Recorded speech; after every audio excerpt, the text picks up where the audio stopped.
Uniform civil code यानी UCC आज की डेट में देश के अंदर बहुत बड़ा मुद्दा बना हुआ है। यूसीसी क्यों जरूरी है और इससे समाज को क्या लाभ है और सबसे ज़्यादा लाभ किस समुदाय को है।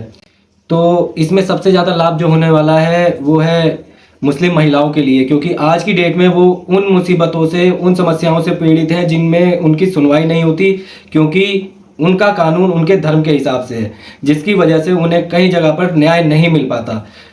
तो कई लिहाज ऐसे हैं जिसकी वजह से यूसीसी देश में आना बहुत ज़रूरी है। मतलब एक देश एक कानून, सबके लिए एक कानून, चाहे वो किसी भी समुदाय का हो, किसी भी देश, किसी भी जाति का हो, किसी भी धर्म का हो। बाकी आज ये वीडियो हम आपके लिए लेके आए हैं जिससे आपको ये समझने में थोड़ी सी आसानी होगी कि हिंदुस्तान के अंदर यूसीसी लाना, यूनिफॉर्म सिविल कोड लाना क्यों ज़रूरी है। तो आइए हमारे साथ बने रहिए और वीडियो में आपको हम बताते हैं कि यूनिफॉर्म सिविल कोड देश के लिए क्यों जरूरी है। वीडियो की शुरुआत करते हैं, देखिए। आपको वन साइडेड डिवोर्स मिला, पुलिस कहती है हम कुछ कर नहीं सकते, कुछ उसने आपको एल्यूमिनी दिया हो, कुछ आपका बच्चा भी है, उसके गुजारे भत्ते के लिए वो कुछ आपको देता हो। आप इस नोटिस के लास्ट लाइन पढ़ेंगे तो उसमें लिखा हुआ है कि जो वकील है, जो हस्बैंड का एडवोकेट है, वो लिखा है further my client shall also pay maintenance for this child for the period stipulated under law. तो पीरियड कितना है? अंडर लॉ का मतलब कौन सा वाला लॉ? देश वाला, हिंदुस्तान का लॉ नहीं, मुस्लिम पर्सनल लॉ। उसके अंतर्गत 15,000 रुपए जो मेरे इद्दत का पीरियड था, 3 महीने की जो तलाक होती है, उसकी कीमत जो थी, मेरी शादी की, मेरी जिंदगी की जो अब तक की लाइबिलिटी उसकी जो आदमी की थी 15,000 रुपए थी, वो यूपीआई से मेरे अकाउंट में डाली। और 2,000 रुपए अली, जो मेरा उस टाइम बेटा 1 साल का था, अभी 22 महीने का है, 2,000 रुपए अली के दूध की कीमत थी। कि ये मुस्लिम पर्सनल लॉ के मुताबिक बच्चे की लाइबिलिटी बाप के सिर्फ दूध की होती है, वो ये 2,000 रुपए, 17,000 रुपए, 2,000 रुपया, 2,000 रुपया। और ये शादी ओवर। उसके बाद जो ये 17,000 रुपए थे, मैंने उनको वापस करे हैं, मैंने वो भी नहीं रखे हैं।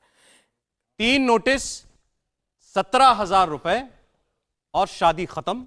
और दूसरे आदमी ने उसने दूसरी शादी भी कर दी। बाप का बच्चे से रिलेशन भी खत्म, रिश्ता भी खत्म। अब दूसरी शादी पे आती हूँ, जब उसने बकायदा, ऐसा ही मुझे कहीं और से नहीं पता चला है कि दूसरी शादी मुझे किसी ने कॉल करके या उसके किसी रिश्तेदार ने बता दी, बकायदा उसने कोर्ट में इनकम एफिडेविट लीगली बताया है कि मैंने दूसरी शादी कर ली है। बताइए, कोर्ट में आके बता रहा है।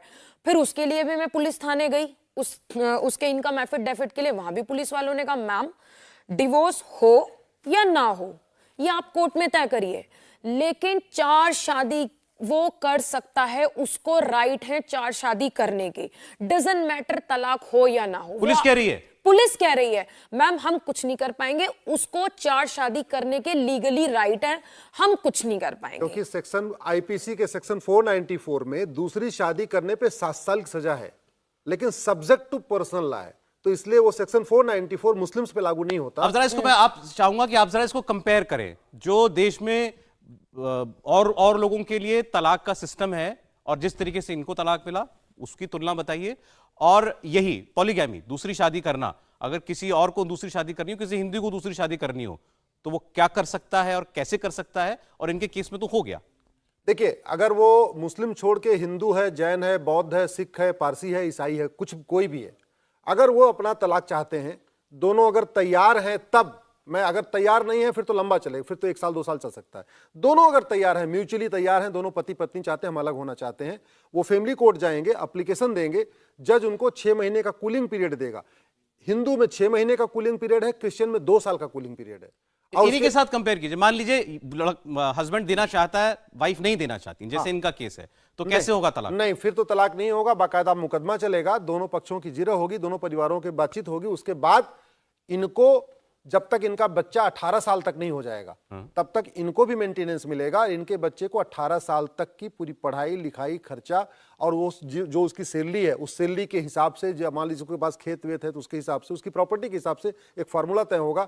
तो एक अगर मान लीजिए, और कहाँ रह रही उस पर भी तय होगा। तो मान लीजिए नोएडा में रहती हैं, तो मतलब ऑन एन एवरेज इनको, इनके बेटे का भी जैसे 2 साल का है, अगले 16 साल तक अगर ये हिंदू होती तो तो इनको लगभग 25 से 30 हजार रुपए, या हो सकता है थोड़ा ज्यादा और भी। तलाक होने तक वो शादी तो कर ही नहीं सकता। तो तलाक होने तक शादी तो कर ही नहीं सकता, बिल्कुल नहीं कर सकता जब तक इनका डिवोर्स नहीं हो जाएगा, और जब तक पूरा डिसाइड नहीं हो जाएगा मेंटेनेंस इनको डे 1 से मिलना शुरू हो जाएगा। एक तरफा तलाक हो गया, वो नहीं हो सकता था, इनको मेंटेनेंस मिलना चाहिए था, वो मेंटेनेंस इनको नहीं मिल रहा है। इनके बच्चे को उसकी प्रॉपर्टी में हिस्सा मिलता, वो भी इनके केस में एप्लीकेबल नहीं है। बिल्कुल। और शादी भी उसने कर ली है। ये बड़ा इंटरेस्टिंग है, अगर इनका तलाक हो भी जाता तो भी इनका बेटा अगर क्लेम करता कि मुझे पिता की प्रॉपर्टी में राइट चाहिए, तो भी वो प्रॉपर्टी ले सकता है। अभी नहीं ले सकता। अभी क्यों नहीं ले सकता वो? लेकिन है तो उनका, उन्हीं की औलाद है, क्यों नहीं ले सकता? नहीं, लेकिन अभी ऐसे मुस्लिम जो पर्सनल लॉ है उसमें अली, जो इनके बेटा है, अली नाम है, वो प्रॉपर्टी नहीं ले सकता।